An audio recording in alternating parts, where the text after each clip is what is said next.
Jadi kita mau bikin film komedi ya, hasilnya akan membuat kita senang, tertawa. Bikin horor ya, kita bisa mendeliver perasaan rasa takut itu dan seterusnya. Jadi ada banyak hal yang menjadi poin kenapa kita berkolaborasi, tapi intinya itu sih.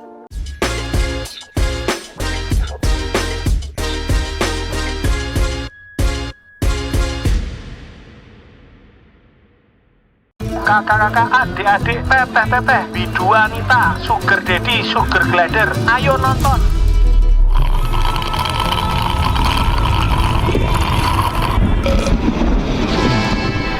Mas Agus kue pria dengan komoditi khusus lah ya. Pesonanya itu hanya menarik untuk kalangan niche market. Kayak gue bener. Produk saya ini namanya Ecore. Ecok diminum, core juga diminum. Gila, moncrot. Ini terbuat dari ekstrak kolagen, King. Gue jatuh cinta kok lebih ya. Apa kowe pengen ngenteni bojoku? Apa-apa salah? Sambat wae ra ono perkembangan. Kayak endang Tova. Lho, Man, kok malah banyu teh iki? Iki jenengane Taiti. Jadi kapan kue karo Mas Agus iso tak cie-cie? Wah, aku ora ngerti Mas Agus kuwi jomblo tenan apa ora. Aku cinta karo kowe, Lis. Belum jadi pacarku.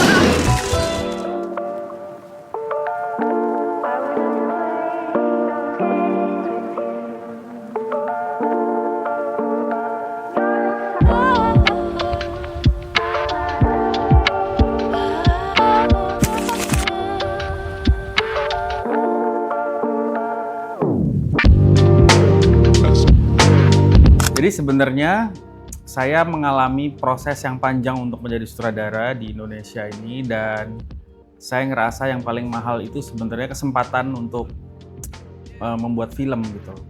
Kesempatan itu sangat mahal di Indonesia, baik sebagai menjadi sutradara dan secara umum lah, apa saja. Akses itu sangat penting gitu, dan karena saya mengalami banyak hal untuk bisa menjadi IDN Pictures gitu ya, dan makanya saya berniat di IDN itu memberikan goodwill, kesempatan kepada teman-teman sutradara muda yang berbakat, yang kita lihat berbakat, dan mencoba untuk berkolaborasi dengan mereka. Karena kalau enggak ya industri film kita ya hanya tidak akan berkembang menurut saya. Jadi visi gaya baru para sutradara gitu, dan bagaimana saya belajar juga dari yang baru-baru itu penting buat saya dan Santi di IDN Pictures gitu. Makanya kita memilih Jehan Angga untuk mengerjakan Seni Memahami Kekasih ini, karena Jehan juga latar belakangnya sangat komedi dan drama dan sangat berkualitas ya. Dia sutradara terbaik pilihan Tempo tahun 2019 kalau nggak salah. Ya nggak sih? Itu dicek ya, googling ya.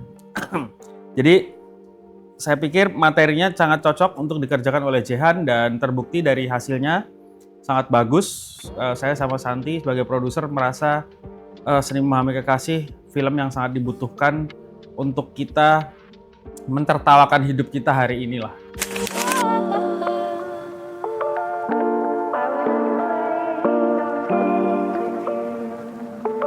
Standar tentu ada, tapi maksudnya tuh standarnya adalah ya pertama punya integritas tinggi, orang kalau skillnya bagus kayak apapun kalau integritasnya nggak ada susah.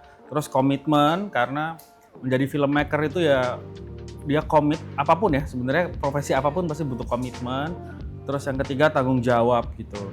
Jadi karena membuat film itu long run, maraton panjang, bisa 4 bulan, bisa 6 bulan gitu untuk sampai ke produk yang baik gitu. Jadi tanggung jawab diperlukan, bukan berarti nggak bisa kerja sama yang lain, tapi ya pandai-pandai mengatur waktu. Semakin profesional memang semakin dituntut untuk bertanggung jawab terhadap apa yang kita lakukan, terhadap karyanya gitu. Dan yang berikutnya tentu punya jiwa kolaborasi yang baik gitu.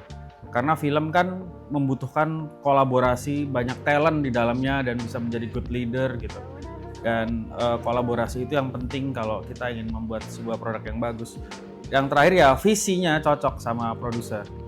Jadi kita mau bikin film komedi ya, hasilnya akan membuat kita senang, tertawa. Bikin horor ya, kita bisa mendeliver perasaan rasa takut itu dan seterusnya. Jadi ada banyak hal yang menjadi poin kenapa kita berkolaborasi, tapi intinya itu sih.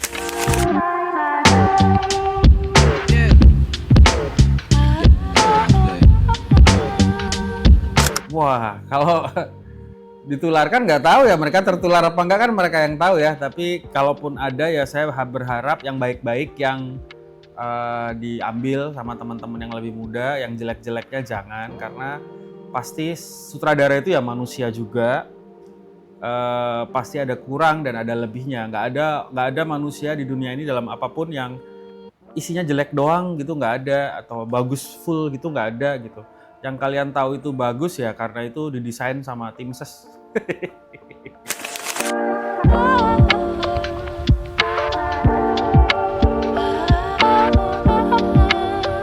Kalau saya sih nggak pernah terganggu dan merasa tersaingi sama sutradara lain, baik yang senior maupun yang muda, karena setiap karya itu pasti akan beda-beda dari tiap-tiap filmmakernya gitu. Mungkin temanya bisa sama gitu, kita bisa bikin tema perselingkuhan bareng, tapi perselingkuhan di tangan saudara A, saudara B, saudara C pasti akan beda. Dan itu memberikan rasa kekayaan karya bagi penonton yang bisa memilih. Dewasa sekarang tuh sudah banyak, penonton kita tuh sudah pintar-pintar. Dari dulu saya nggak pernah berpikir penonton kita tuh kurang pintar gitu tuh nggak. Makanya dari setiap proses film ya, dari praproduksi, syuting, sampai post-pro, editing dan sebagainya, saya selalu menekankan ke kolaborator saya kalau sesuatu yang ini kayaknya sih penonton nggak nangkep ya, nggak bisa. Penonton akan nangkep ini, kita jangan nganggap mereka bodoh nih gitu. Jadi saya selalu ngingetin itu, untuk itu kita bisa jadi berhati-hati terhadap karya yang kita bikin gitu. Tapi ya insya Allah semua karya yang saya buat, baik yang dulu dan sekarang gitu, adalah produk terbaik dari yang bisa saya lakukan di masa itu. Jadi semakin kesini saya semakin harus terus belajar, update, baik dari yang senior maupun yang muda-muda. Oh, cara pikir mereka begitu ya, cara pikir senior itu begitu ya, dan tetap merasakan merasakan jiwa apa yang dirasakan publik gitu. Saya nggak pernah berpikir bikin film itu untuk saya sendiri gitu, nggak, tapi masyarakat sedang merasakan kegelisahan apa, dan itu yang sedang selalu kita coba tuangkan ke karya-karya kita, baik saya pribadi maupun karya-karya IDN gitu.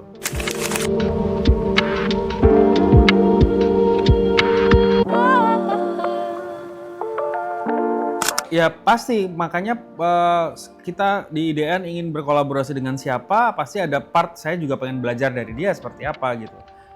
Saya suatu hari bisa berkolaborasi dengan Mas Hanung, suatu hari pengen berkolaborasi dengan Bang Joko Anwar gitu ya, karena pengen tahu rasanya kerja sama mereka kayak gimana ya, dan itu menambah saya punya pengalaman, punya cara pandang, cara pikir gitu.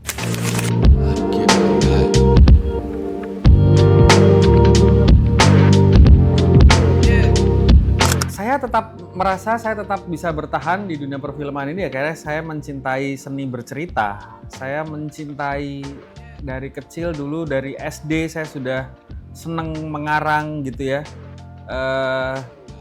Terus seneng nulis gitu. SD, SMP saya bikin mading.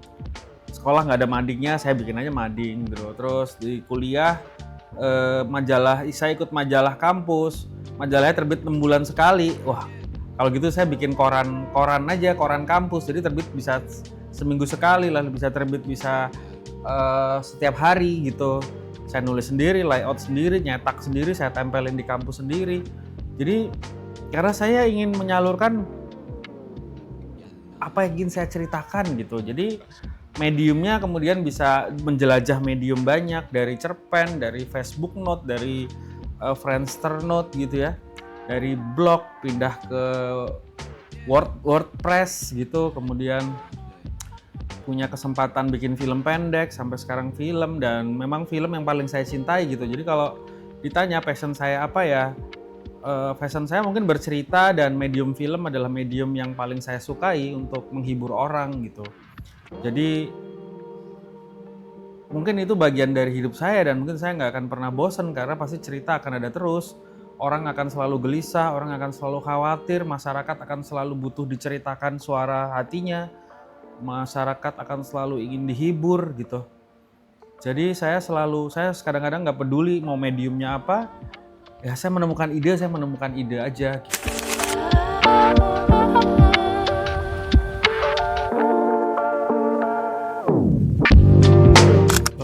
Saya 20 tahun di film, IDN Pictures baru 4 tahun, berarti ada 16 tahun ya? 16 tahun cerita saya ditolak semua. Iya kan 16 tahun berkarya itu ya saya sabar bahwa saya melayani cerita yang disodorkan ke saya sebaik-baiknya. Saya tidak pernah mengeluh, ceritanya kok kayak gini. Oke, kalaupun kayak gini ya saya perbaiki gitu. Saya nggak pernah mengeluh budgetnya kok kecil. Oh ya enggak lah, bikin film itu tetap sebuah kesempatan yang mahal gitu. Jadi mau ada budgetnya atau nggak ada budgetnya, kita tuh nggak pernah bisa menjadikan itu alasan gitu. Dan saya selalu merasa bahwa I am the story, jadi mau budgetnya kecil mau budgetnya besar ya kalau itu filmnya jelek salah saya gitu. Jadi saya nggak pernah mengeluhkan hal-hal yang sudah diberikan kepada saya sebagai sebuah kesempatan yang baik gitu.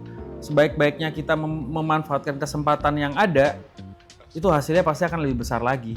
Belum udah dikeluhkan itu menurut saya sangat, istilah saya itu nggak bersyukur gitu, nggak bersyukur lah gitu. Jadi, adanya begini, dari sisi mana saya bisa kerjain lebih baik untuk membuatnya lebih baik, dan hopefully produser-produser yang pernah kerja sama saya sih tahu banget bahwa attitude saya sangat berkolaborasi dengan baik sama mereka sampai akhirnya kita bisa dapat kesempatan untuk membuat cerita kita sendiri.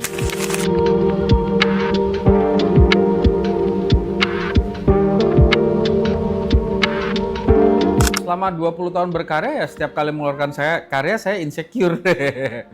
Saya selalu ngerasa insecure-nya tuh adalah ini bisa nggak ya terdeliver dengan baik. Pilihan saya, treatment saya sebagai sutradara dalam melayani sebuah cerita itu sudah tepat belum ya? Jadi rasa yang ingin saya sampaikan itu terdeliver dengan baik apa tidak gitu. Nah insecure-nya di situ. Jadi kalau memang film itu multitafsir, banyak kepala, kita tidak bisa menyeragamkan kepala banyak penonton.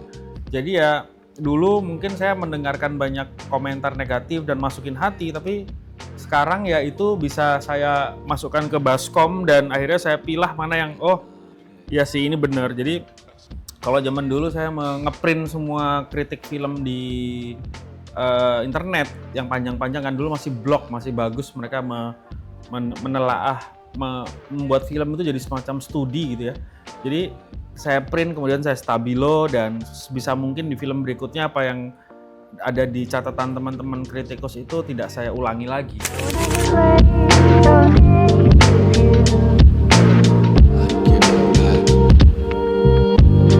Kalau saya sih nggak pernah melihatnya sebagai persaingan ya, tapi maksudnya saya selalu merasa kalau ada film bagus rilis ya saya support, saya promo, saya bantuin posting, saya bantu komentar di sosmed gitu. Karena kalau filmnya bagus, penonton percaya terhadap film Indonesia, ya pasti mereka juga akan percaya dengan film saya berikutnya gitu. Jadi film saya cuma harus lebih bagus dari film yang sedang laris itu gitu. Jadi nggak ada saya ngerasa persaingan begitu. Saya orangnya susah iri kecuali dalam soal ide gitu. Kalau misalnya ada film bagus, idenya kok bisa sangat menarik ya. Itu saya iri. Kalau si sutradara datang naik Mercy gitu saya nggak iri, biasa aja. Karena saya tiap hari naik Mercy roda 6. Saya maksudnya kalau ada ide yang bagus, nah saya selalu berpikir, ini orang makannya apa ya? Berarti kan ada sesuatu yang dia makan yang beda sama saya. Maksudnya makan tuh bisa dia baca buku, tontonannya, dalam perjalanan hidupnya itu apa yang dia alami dan saya tidak alami gitu. Kok dia bisa berpikir seperti itu? Nah, cara-cara itu yang membuat saya lebih iri gitu. Tapi kalau produknya bagus, saya ikutan support gitu. Jangan sampai kita selalu ngerasa film kita yang paling baik, film kita yang harus laku doang. Nggak mungkin kalau film kita laku doang, karena pasti penonton juga lagi nggak suka nonton film Indonesia karena kualitasnya misalnya kurang semua. Kok tiba-tiba film kita nongol, pasti mereka belief dari mana gitu. Jadi kalau industrinya maju, penonton film bagus-bagus, penontonnya juga rame, ya ketika kita mengeluarkan produk, pasti penonton sudah terbiasa dengan film bagus gitu.